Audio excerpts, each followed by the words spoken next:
Assalamualaikum warahmatullahi wabarakatuh. Di sini kami yaitu saya sendiri Rahmalita Anggraini 19751051 dan Salma Kusumawardani 19751060 akan mempresentasikan mengenai pengolahan data penggunaan input produksi usaha tani ubi kayu dengan menggunakan Excel yaitu data analisis dan SPSS statistik 26. Yang pertama yaitu kami akan menyelesaikan dari data ini dengan menggunakan pengerjaan yaitu menggunakan Excel dengan menggunakan data analisis, di mana data tersebut sudah kami input dalam Excel dan diperolehlah analisis regresi berganda yaitu summary output, ANOVA, dan coefficients dengan keterangan yaitu variabel bebas terdiri dari X1 luas lahan, X2 jumlah bibit, X3 curahan tenaga kerja, X4 pupuk, dan X5 herbisida. Dan variabel terikat yaitu produksi dengan jumlah data yang kami gunakan yaitu sebanyak 72 data. Kemudian kami interpretasikan data dari pengolahan Excel yaitu koefisien X1 bernilai positif yaitu 29235,899 yang artinya jika ada peningkatan luas lahan akan menyebabkan peningkatan produksi Y atau produksi akan bertambah. Yang kedua, koefisien X2 bernilai negatif yaitu negatif 0,017. Artinya jika ada peningkatan jumlah bibit akan menyebabkan produksi Y berkurang atau produksi akan menurun. Yang ketiga, koefisien X3 bernilai positif yaitu 547,278. Artinya jika ada peningkatan curahan tenaga kerja akan menyebabkan peningkatan produksi Y atau produksi akan bertambah. Yang keempat, koefisien X4 bernilai positif yaitu 15,367. Artinya jika ada peningkatan pupuk akan menyebabkan peningkatan produksi Y atau produksi Y akan bertambah. 5. Koefisien X5 bernilai negatif yaitu negatif 2162,502. Artinya jika ada peningkatan herbisida akan menyebabkan produksi Y berkurang atau produksi akan menurun. Dengan uji kemampuan determinasi R² dengan menggunakan Excel yaitu sebesar 0,864 yang artinya R² tersebut jika dipersenkan yaitu sebesar 86,4%. Jadi besarnya pengaruh variabel X1, X2, X3, dan X5 terhadap Y atau produksi sebesar 0,864 atau 86,4%. Selanjutnya adalah pengolahan data dengan menggunakan SPSS 26. Yaitu di mana data-data itu sudah kami input dalam data view. Kemudian dalam variabel view di sini dimasukkan jumlahnya dari namanya yaitu dari X1 sampai dengan X5, nama dari variabelnya, kemudian pada labelnya juga. Setelah itu pada measure ini diubah menjadi scale sehingga diperoleh output SPSS yaitu regression, di mana di sini ada dependent variable, di mana dependent variable tersebut adalah produksi atau Y, dan request variable enter, di mana nanti variable enter ini adalah dari X1 sama dengan X5 yang akan masuk ke dalam model persamaan regresi, yaitu masuk ke dalam persamaan. Selanjutnya adalah koefisien determinasi, yaitu diperoleh dari model summary pada output SPSS. Diketahui nilai koefisien determinasi atau R² adalah sebesar 0,820 berasal dari pengkuadratan nilai koefisien korelasi atau R. Besarnya angka koefisien determinasi atau R² adalah 0,820 atau sama dengan 82%.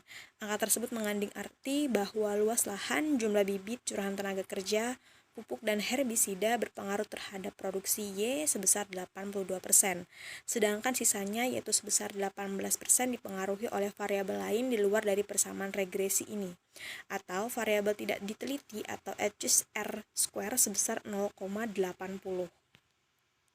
Selanjutnya adalah model dan persamaan regresi.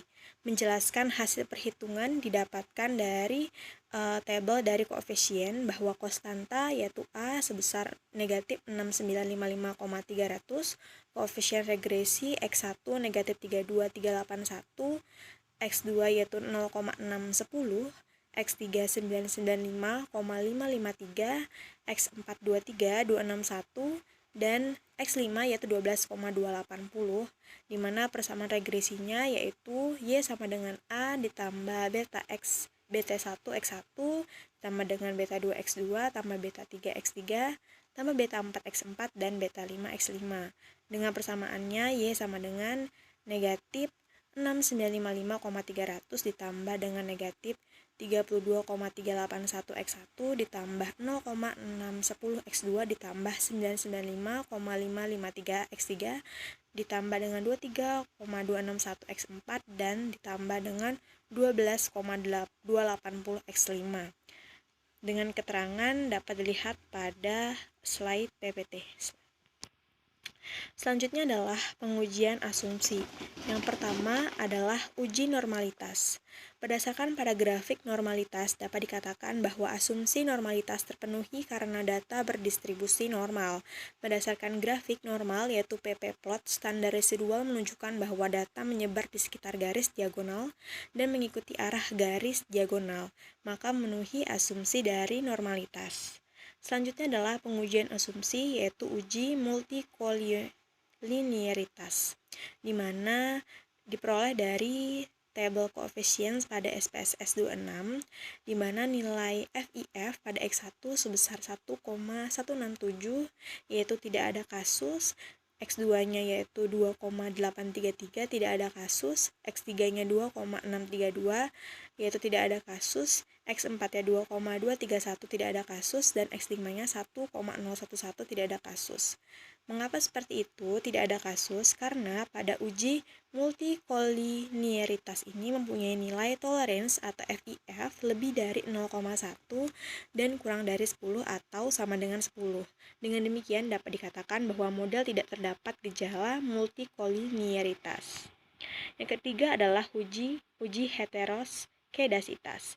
Berdasarkan pada grafik heteroskedasitas ini, maka tidak ada kasus heteros atau model memenuhi homoskedasitas.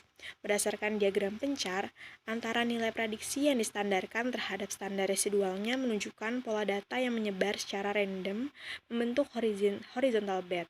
Maka dengan demikian dapat disimpulkan tidak ada kasus heteroskedasitas pada model ini. Yang keempat adalah uji autokorelasi, di mana diperoleh dari tabel model summary dapat dilihat yaitu pada Darwin-Watson, di mana DW hitung pada tabel tertera yaitu 1,957, di mana kriterianya yaitu DW hitung ini lebih besar dari negatif 2 dan lebih kecil dari 2. Maka kesimpulannya adalah pada data tidak ada kasus autokorelasi. Uji ketepatan model secara serentak dan uji secara individu yaitu variabel bebas. Yang pertama adalah uji F yaitu serentak atau simultan. Dapat dilihat pada tabel ANOVA pada hasil dari SPSS 26, di mana HO tidak ada pengaruh X1 terhadap Y atau model tidak signifikan, dan H1 yaitu ada pengaruh X1 terhadap Y yaitu model signifikan. Di mana jika F hitung itu lebih besar daripada F table, maka kesimpulannya adalah tolak HO. Jika F hitung lebih kecil daripada F table, maka terima HO.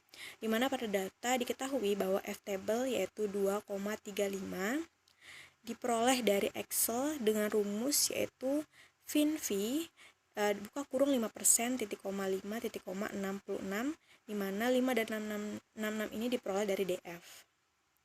Sedangkan F hitung dapat dilihat pada hasil dari SPSS 26 pada tabel ANOVA yaitu sebesar 60,118. Maka 60,118 ini lebih besar dari 2,35. Maka kesimpulannya adalah tolak HO atau sig-nya itu adalah 0,00 ini lebih kecil dari 5%, di mana kesimpulannya adalah tolak HO yaitu ada pengaruh X1, X2, X3, X4, dan X5 terhadap Y yaitu model signifikan.